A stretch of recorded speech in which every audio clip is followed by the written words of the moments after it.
Hello, friends. We are on the road today. Hope you're doing all right. Hope that is a good part of your journey. Hello, hello.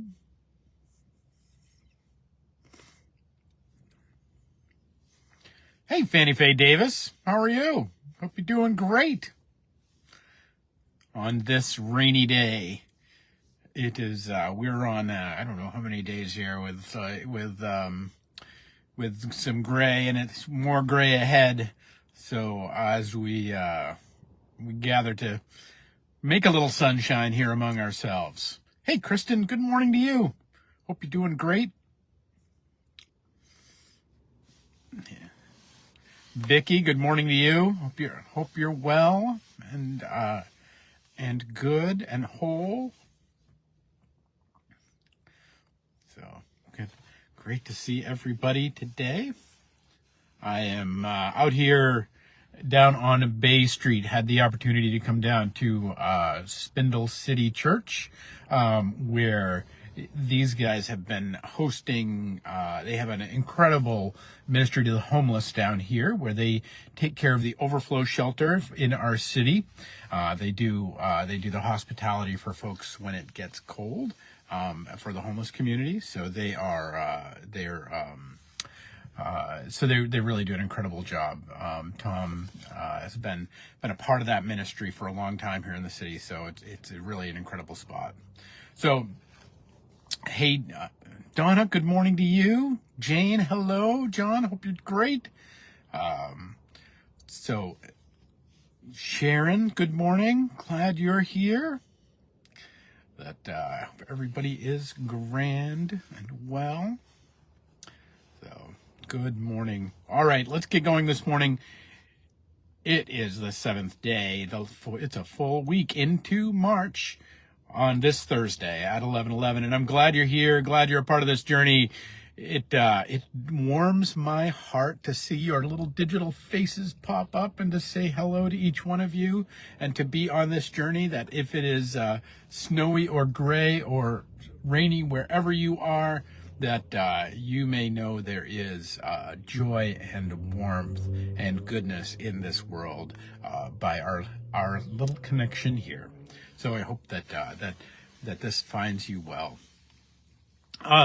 If you don't know, I think many of you are on our the parish guide list and on our opportunity to be a part of the invitations of the wider church.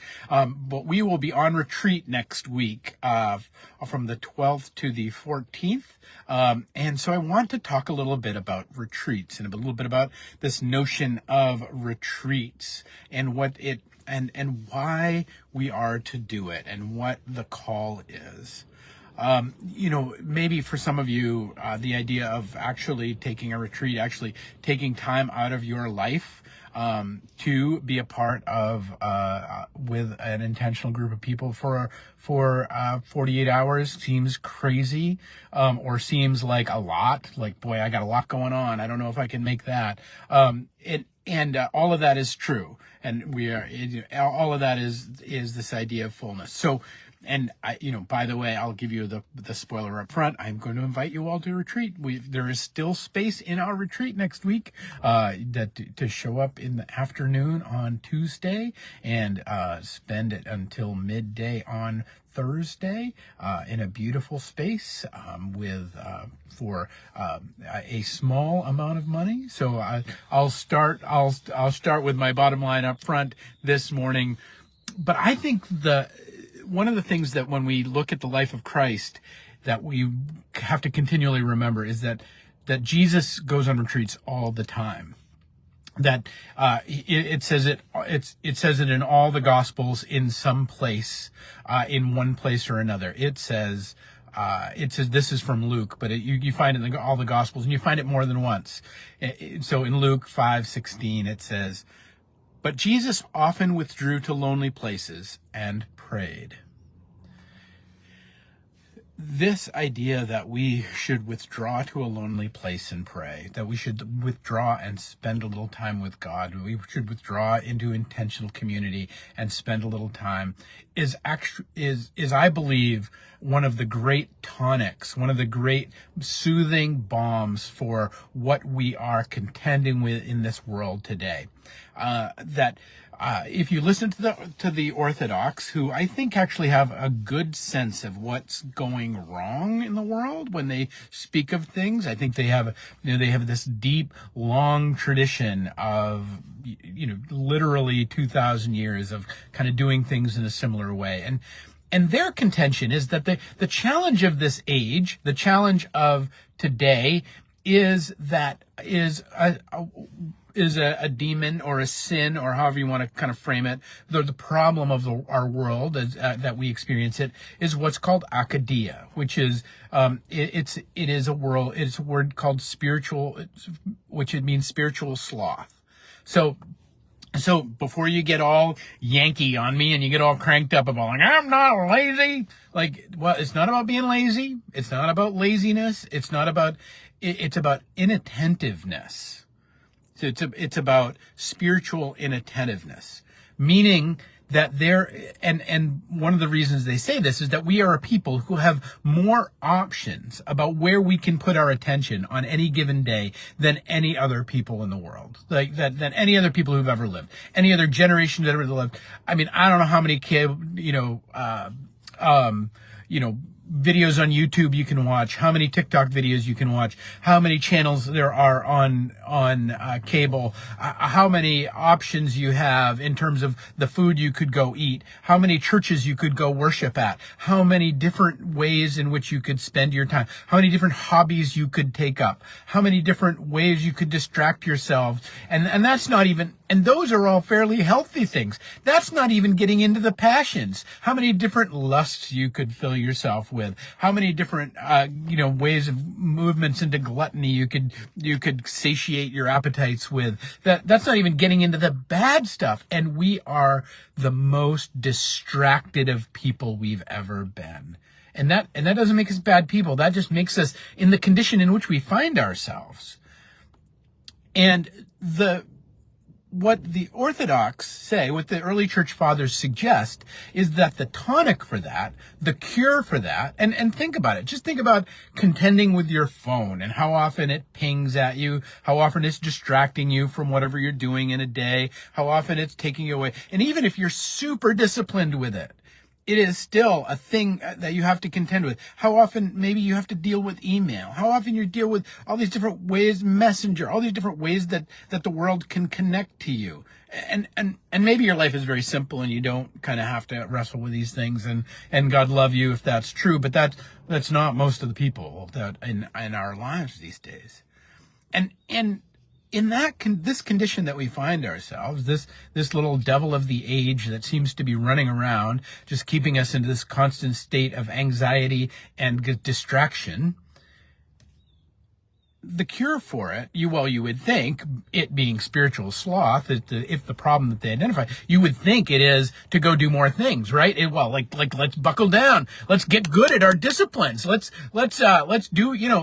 say our prayers. Let's get to church more often. Let's do more of the good things. Let's eat the right foods. Let's exercise. Let's care for our body, our mind, our soul. Let's get busy doing all the things that we're supposed to do.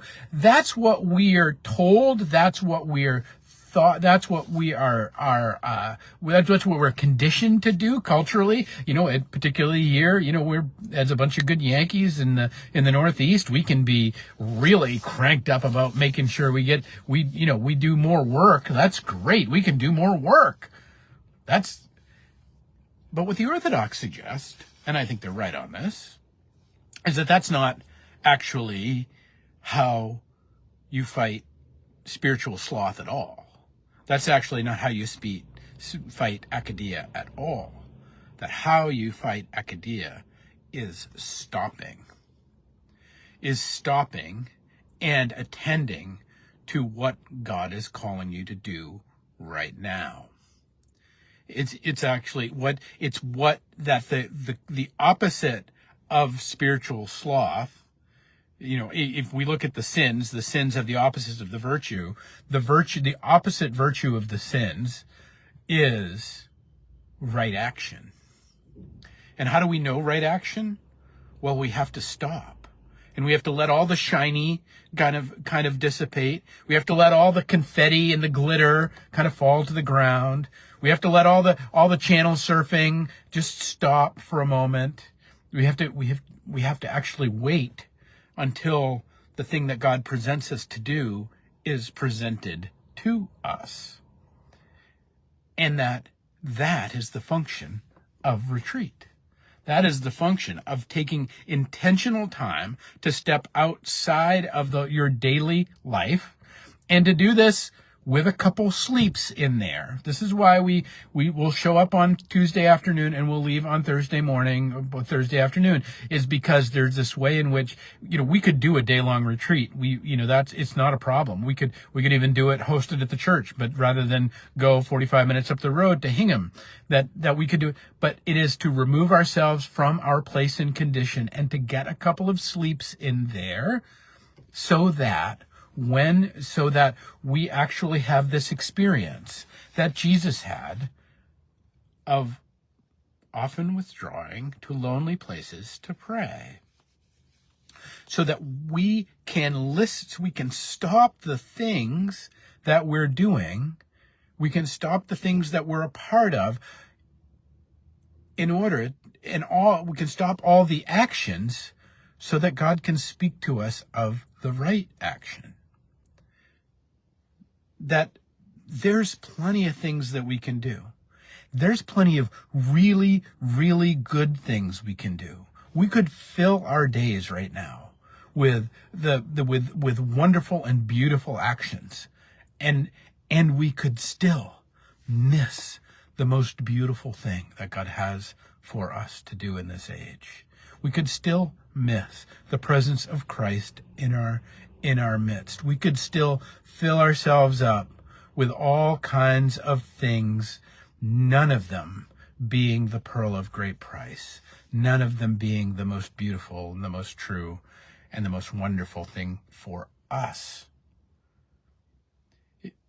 Rumi has a poem, and I won't give you the poem, but I'll just give you the outline of it. But his point in the poem is that you are called into the world as almost as an implement, almost as a tool, almost as a thing to go and do this one special thing, and he uses all of these beautiful images of, what if you were a beautiful ladle built to ladle water, but somebody used you as a doorstop.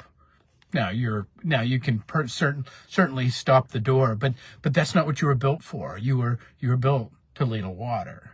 And he uses these images again and again and again. Friends, you are an implement in the hand of God. You are a creature built for joy in community, to be of service to others, to love other people, and to let other people love you. You are not built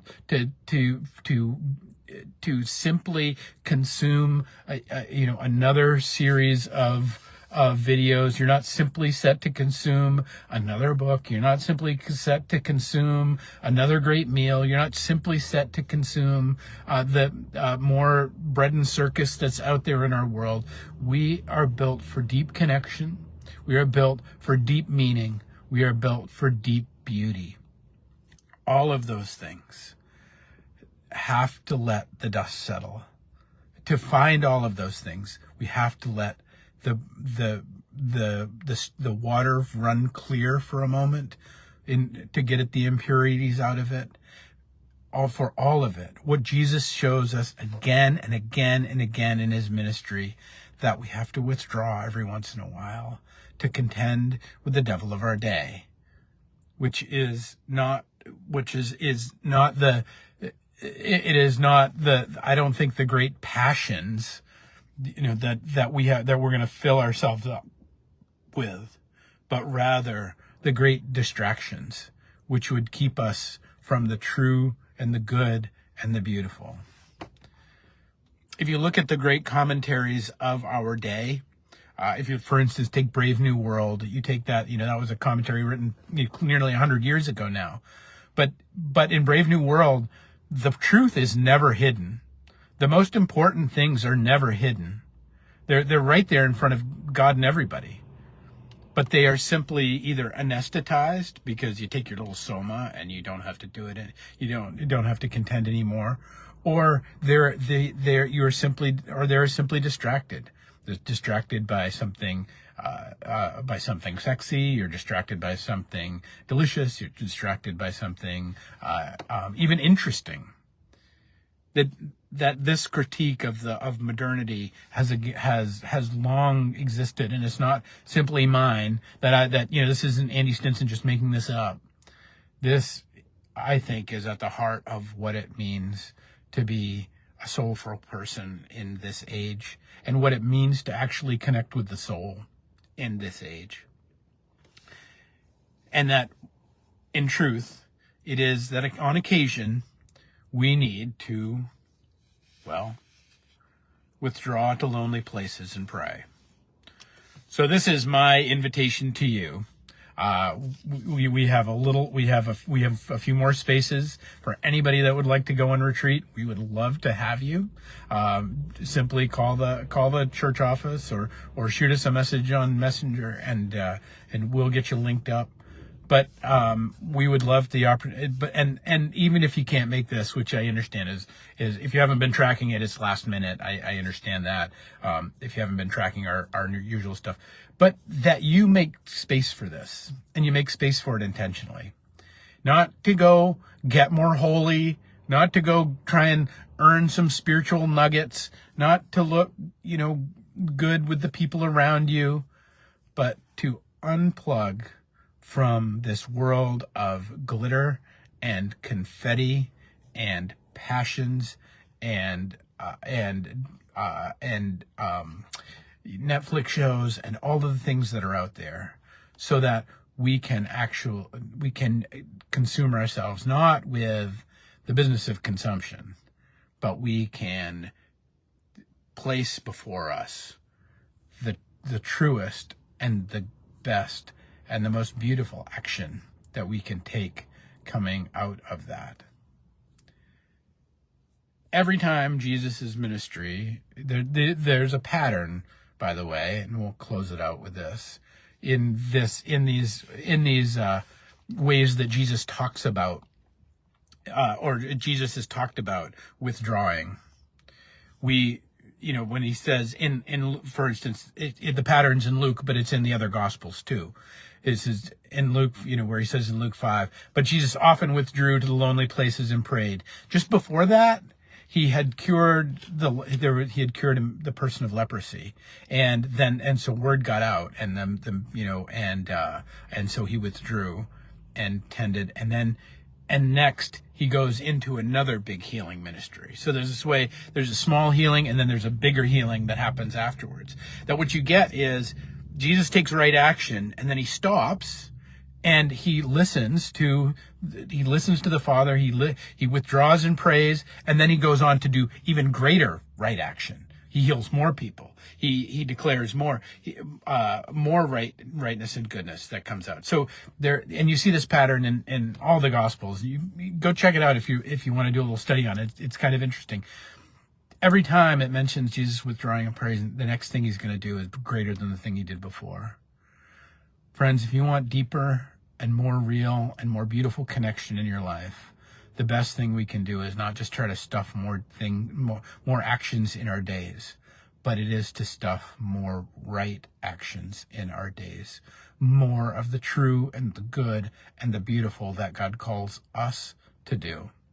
And so, friends, I give you this open invitation for next week, but whether or not, and obviously I understand that this is last minute, I wanted to speak to this today because I want you to seek to embrace something of pilgrimage or something of retreat in your life, something of time away, that you might withdraw to a lonely place and pray.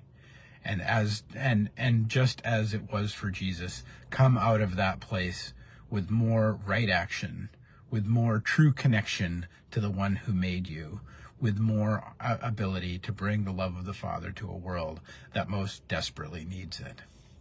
All right, friends, that's my hope for you. And in these days, call the office if you want to come on retreat. We're kind of wrapping things up on the list here by the end of the day or so. So do give a call if you're interested. But peace and grace to you all.